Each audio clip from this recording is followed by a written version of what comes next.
expert on how to demonstrate the 6 A's, which is one more than 5 A's, All right, in designing a project.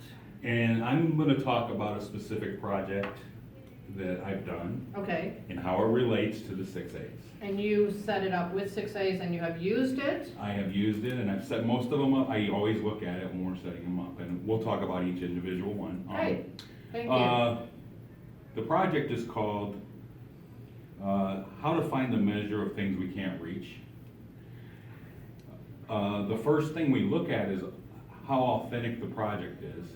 And I think the main thing, or the most important thing I found in an honors class is to do a ton of scaffolding. So by the time we're doing this project, they know how to do 3 trig functions, sine, cosine, tangent. They know how to find inverse functions. They know how to, or what the word angle of elevation and angle of depression means. And once we've done all that, they've worked plenty on paperwork, they've worked plenty on computer assignments. What we do then is, when I figure they're finally ready for this, we send them into the field. And we send them into the field to find the height, and I'm pretty sure I'm gonna look at the things, to find the height of 4 things.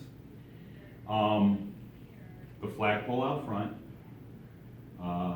the height of the chief's feather, we do a goalpost, and then central offices flagpole, the real high one. Because that's a totally different height than the other. Right, and, Okay. and again, it's things they can't just, the first year I did it, they were trying to take measures and go up, and it wouldn't work, it just folds over. Right, of course. So the whole idea is, this is a practical application. Is it authentic? It is, because it's a practical application of using trigonometry, and all I give them is this trusty baby. It's called a clinometer. Nice. And what you do is, they look through the straw, and you can have them make this if you want, or you can have them pre-made. At the height, at the They top look at of the whatever top they're of whatever they're measuring. looking Okay. at. They learn that the angle that they actually read is actually the top angle, so they gotta take it in right triangle. There's a 90, and the other 2 add up to 90, so they know that they have to take that angle to get the one they want down here, Right. and subtract it from 90. We do go over that in class, so when they get in the field, they know how to use this and what it means. And then they take a tape measure, and I make sure they know how to work a tape measure, how to read it before we go out there. And then I make sure that they all have different measurements. So if there's, because of the size of classes, sometimes I'll have 9 groups. I might have 2 people at the same group. I make sure they all do different measurements. So even with the different measurements on the ground, the ideal situation is that they get the same height Of of the whatever object, of object, the the thing, tree, right. pole, whatever they're doing. Right, got it. And in the past, I teach this now, but in the first time I did it, I got great answers, except for they were all 5 to 6 feet short of where I needed to. And that's because I didn't do a good job of explaining that where they're looking, it gives them the height up to their eye level, and I had to make sure from then on out I explained that from the eye level down Not. needs to be added not- into whatever their okay, answer okay, was. got it. So before I go out now, they use the clinometer, I explain to them whatever the height you find, you gotta add your eye height. So they have a sheet of paper, it says person looking through kilometers, eye height. They already have that, so they write it down. So when they get inside, and all we do is we get the measurements and they come inside and do the work.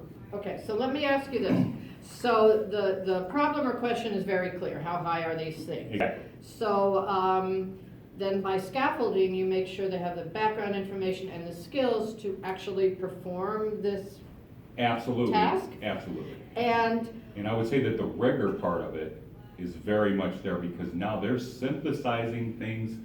In a general classroom, a non-project based, they would learn how to do it and not have any application. so, Here they're applying knowledge to synthesize information. and they can then apply this later on in life to, let's say, a workplace, because the group has to Absolutely. cooperate in what they're doing. And just a Or personal example. organize themselves. Personal example is when I first started teaching trig to, I needed runners for my stairs on my house, the Mhm. second level. Oh, and stuff that okay. I actually learned I used to make the runners, because people are saying, that's gonna be expensive, you gotta buy them yourself, you can't cut them yourself. No, you Like, can I cut should 'em. be able to do it myself if I know how to do Right, trade, and it worked. and so it does But work. this would help them find the height of something if they wanted to know how high stuff was, and then the application of the right triangle would apply to runners, stair runners, stuff like that, in construction. So just with that, you already have authenticity, you have academic rigor, and you have applied learning. Definitely applied learning. What about exploration? Like, how do they communicate what they did?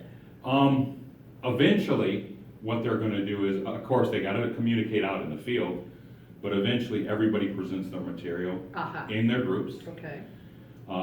They'll see that if they did stuff close to right, and again, there's an error, there's human error there, but their answers all end up being, I think the last time we did it, they were all within inches of each So other. really close. Really close, and they Okay. see that, and they're amazed, it's like, yeah, we did a good job, you know, they're proud of themselves, but there's definitely a presentation by each group. It's not a long presentation, just a short presentation, but, again, they see that they did it right, and then they see And- somebody else did it right, and they say it doesn't matter what height the person was. Because the flagpole doesn't The change, right? flagpole doesn't change. And how are they assessed? They are assessed by, well, they have a form that they fill out.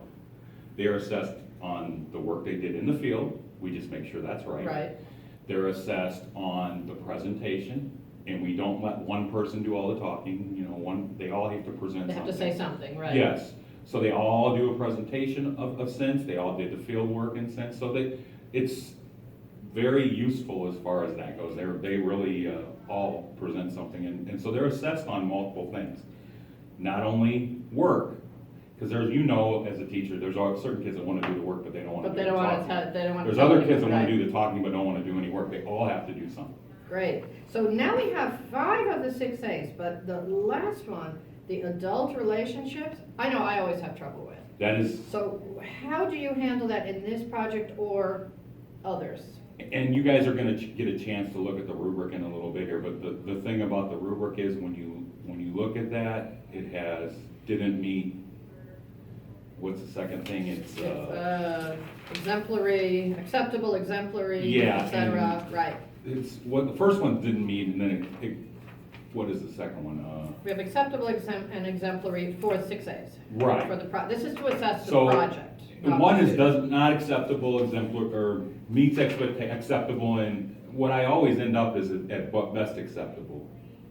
Because it's the Okay. hardest thing to deal with as far as getting somebody in that's a professional. Especially It's someone from scheduling. outside, It's really a scheduling problem, I find. So a lot of times, it even says in there, I think in the rubric, that you can use mock people.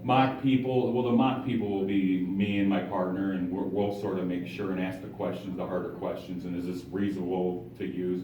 But it's one of the hardest things I deal with. That is the hardest thing in the project I always have. I know we have scheduled outside people to come in to speak to students or demonstrate things, and the schedule changes, and we have to cancel 2 or 3 times, and then we can't get them anymore. What my partner and I have been doing, you might know him, Mark Becky. Yes, Yeah. I know that Yeah, guy. you met him. Yeah. So what we decided to do is we have mock people. So we have a fake driving school that requires a new seatbelt design, and we have a headmaster from Mongolia that needs chemistry books for the And kids, in and like things like essence, that. is it you guys that are the outside, I mean, it will be you guys, even though it's an outside mock person. Right, we You post. take that role. We post mock letters, and I sent items to Mongolia, you know, things like that. But, Mhm. and some of the kids are like, is this fake? I'm like, no, you know, we met this guy at a conference and things like that. But because we can't get outside people in here, I'm actually using the nurse for a project. One of the things I've done now, and I used an example of an advanced class, trig, you know, pre-cal. Right, One of the classes that it doesn't have to be leveled to any level, because we had a basic level class that had a measurement unit in it.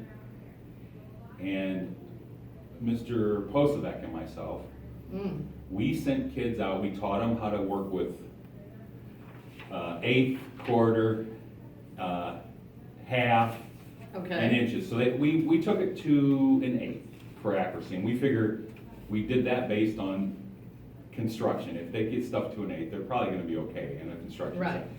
And we had groups of 4 go out, we had predetermined things they had to measure, to see if they were correct. Yes, Yeah. and then, and nothing was to an exact like 12 foot. There was always inches involved, Right. and quarter inches and half inches. And the whole project was this, they measured 20 things on their own. And we were scared because they were sort of a rough group. They loved this, everybody They did it. everything. And the whole thing was, after they get their 20 measurements, the hardest part for them was, we had worked with converting, adding quarters to halves, eighths to So quarters. to change them over, They had right? to add the total up. Wow, okay, And the most accurate, we actually gave like candies to that group. Right. They were very competitive on it, and they did a great job for the most part. Good. Nobody screwed it up. good. So I think we've covered the 6 A's of authenticity, academic rigor, applied learning, active exploration, adult relationships, and assessment. So how about if we let the group now analyze one of their own projects for these items and look at the 6 A's of the project that goes into the toolkit? Sounds good. And And the let's see thing how about they this, do. I would say, is don't get intimidated. And it's It's a okay, learning and experience. it's okay to You not make- have you it, learn- right. You learn from making mistakes on this. Is how you Sure, do it. okay, thank Thank you. you. Thanks for coming. I appreciate your coming down. I know you Thank have a you. busy